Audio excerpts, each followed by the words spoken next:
ದೇವರ ವಾಕ್ಯ ಜೀವದ ವಾಕ್ಯ. ಆದಿಕಾಂಡ 1 ವಾಕ್ಯ 27-28.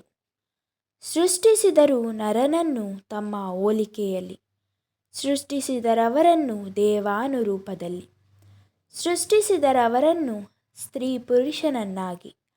ಅವರನ್ನು ದೇವರು ಆಶೀರ್ವದಿಸಿ, ನೀವು ಅಭಿವೃದ್ಧಿಯಾಗಿ ಅನೇಕ ಮಕ್ಕಳನ್ನು ಪಡೆಯಿರಿ, ಭೂಮಿಯಲ್ಲಿ ಹರಡಿಕೊಂಡು ಅದನ್ನು ವಶಪಡಿಸಿಕೊಳ್ಳಿರಿ, ಸಮುದ್ರದ ಮೀನುಗಳ ಮೇಲೆಯೂ ಆಕಾಶದ ಪಕ್ಷಿಗಳ ಮೇಲೆಯೂ ಭೂಮಿಯಲ್ಲಿ ಚಲಿಸುವ ಎಲ್ಲ ಪ್ರಾಣಿಗಳ ಮೇಲೆಯೂ ದೊರೆತನ ಮಾಡಿರಿ.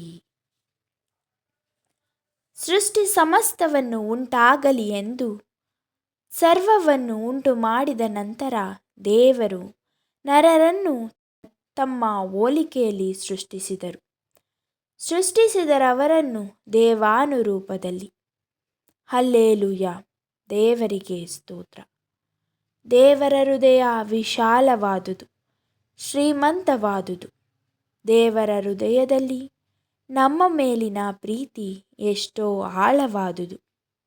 ಮಣ್ಣಿನ ಮುದ್ದೆಯನ್ನು ತೆಗೆದುಕೊಂಡು ನಮ್ಮನ್ನು ಅವರ ಕೈಯಲ್ಲಿ ಸೃಷ್ಟಿಸಿ ಅವರ ಹೋಲಿಕೆಯಲ್ಲಿ ನಮ್ಮನ್ನು ಸೃಷ್ಟಿಸಿದರು. ದೇವರಿಗೆ ಸ್ತೋತ್ರವಾಗಲಿ, ಮಹಿಮೆಯಾಗಲಿ. ತಂದೆ, ನಿಮಗೆ ಯುಗಯುಗಾಂತರಕ್ಕೂ ತಲಂತಲಾಂತರಕ್ಕೂ ಸ್ತುತಿ ಸ್ತೋತ್ರ ಸಲ್ಲಲಿ. ನಿಮ್ಮನ್ನು ಹೋಲುವ ಗುಣಗಳು ನಮ್ಮಲ್ಲಿ ಬರಲಿ, ನಿಮ್ಮ ಆಲೋಚನೆ ನನ್ನಲ್ಲಿ ಬರಲಿ. ಅವರ ರೂಪದಲ್ಲಿ ಸೃಷ್ಟಿಸಿದ ನಮ್ಮನ್ನು ಹಾಗೇ ಬಿಡಲಿಲ್ಲ, ಬದಲಿಗೆ ಅವರು ಆಶೀರ್ವದಿಸಿದರು ಎಂದು ದೇವರ ವಾಕ್ಯ ಹೇಳುತ್ತದೆ. ದೇವರ ಆಶೀರ್ವಾದ ಭಾಗ್ಯದಾಯಕವಾದುದು, ಅದರಲ್ಲಿ ವ್ಯಸನವಿರುವುದಿಲ್ಲ. ನೀವು ಅಭಿವೃದ್ಧಿಯಾಗಿ ಎಂದು ವಾಕ್ಯ ಹೇಳುತ್ತದೆ. ನಾವು ಅಭಿವೃದ್ಧಿಯಾಗುವಂತೆ ನಮ್ಮನ್ನು ಆಶೀರ್ವಾದ ಮಾಡಿದ್ದಾರೆ. ಭೂಮಿಯಲ್ಲಿ ಹರಡಿಕೊಳ್ಳಿರಿ, ಭೂಮಿಯಲ್ಲಿ ಚಲಿಸುವ ಎಲ್ಲ ಪ್ರಾಣಿಗಳ ಮೇಲೆಯೂ ದೊರೆತನ ಮಾಡಿರಿ. ನಮ್ಮನ್ನು ಸೃಷ್ಟಿಸಿದ ದೇವರು ನಮಗೆ ಅಧಿಕಾರ ಕೊಟ್ಟಿದ್ದಾರೆ.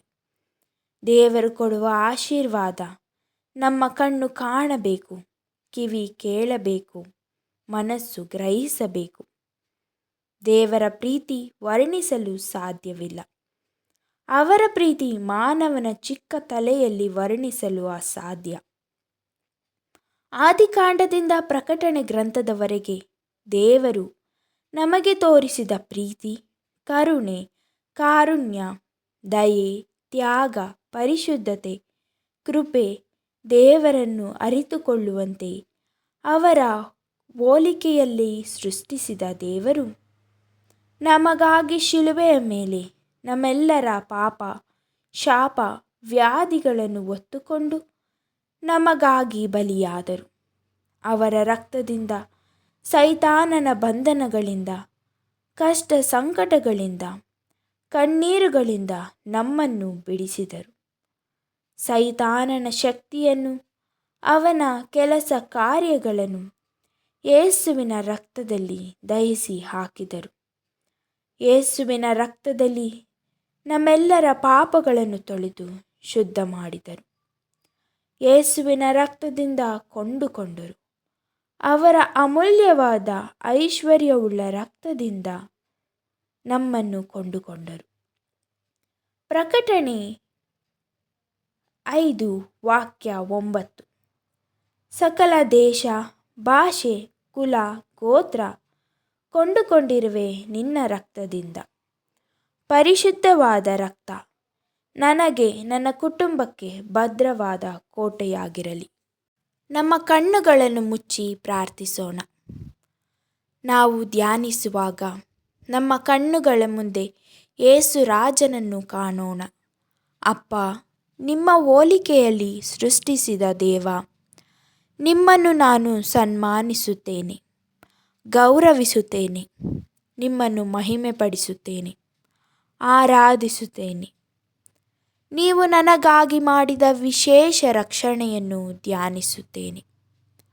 ಕಲ್ವಾರಿ ಶಿಲುಬೆಯಲ್ಲಿ ನನಗಾಗಿ ಮಾಡಿದ ಪಾಪ ಪರಿಹಾರವನ್ನು, ರಕ್ಷಣೆಯನ್ನು, ಶಿಲುಬೆಯ ಆಶೀರ್ವಾದವನ್ನು ದಿನನಿತ್ಯ ಧ್ಯಾನಿಸುತ್ತೇನೆ.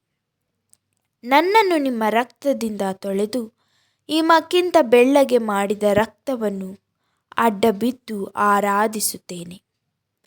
ಇನ್ನು ಮುಂದೆ ಯಾವುದೇ ಪಾಪ ದೋಷಗಳು ನನ್ನಲ್ಲಿ ಉಂಟಾಗದಂತೆ ಯೇಸುವಿನ ರಕ್ತ ನನಗೆ ಕೋಟೆಯಾಗಿರಲಿ. ನನ್ನಲ್ಲಿ ದೇವರ ವಾಕ್ಯ ಅನುಸರಿಸುವ ಬಲ, ಯೇಸುವಿನ ರಕ್ತದ ಬಲ, ಶಕ್ತಿ ನನ್ನಲ್ಲಿ ತುಂಬಿಕೊಳ್ಳಲಿ. ನನ್ನನ್ನು ಕೊಂಡುಕೊಂಡ ರಕ್ತಕ್ಕೆ ಕೋಟಿ ಕೋಟಿ ಸ್ತೋತ್ರವಾಗಲಿ. ಯೇಸುವಿನ ರಕ್ತದಲ್ಲಿ ಕೊಂಡುಕೊಂಡ ನಾನು ಯೇಸುವಿನ ಮಗನಾಗಿ ಜೀವಿಸುವ ಕೃಪೆ ಇಳಿದು ಬರಲಿ. ಅವರ ಪುನರುತ್ಥಾನದ ಶಕ್ತಿ ನನ್ನನ್ನು ಆವರಿಸಿಕೊಳ್ಳಲಿ. ಅವರ ಪ್ರಸನ್ನತೆ ತುಂಬಿಕೊಳ್ಳಲಿ. ಅವರ ಮುಖಕಾಂತಿಯಿಂದ ನಮ್ಮನ್ನು ಬೆಳಗಲಿ. ದೇವರ ಪರಿಶುದ್ಧತೆ, ನೀತಿ ನಮ್ಮಲ್ಲಿ, ನಮ್ಮ ಮನೆಯಲ್ಲಿ ತುಂಬಿಕೊಳ್ಳಲಿ. ಯೇಸು ಎಂಬ ನಾಮ, ಶ್ರೇಷ್ಠ ನಾಮದಲ್ಲಿ ಬೇಡಿ ಹೊಂದಿದ್ದೇನೆ. ಆಮೇನ್. ಹಲ್ಲೇಲೂಯ. ಆಮೇನ್. ಹಲ್ಲೇಲೂಯ.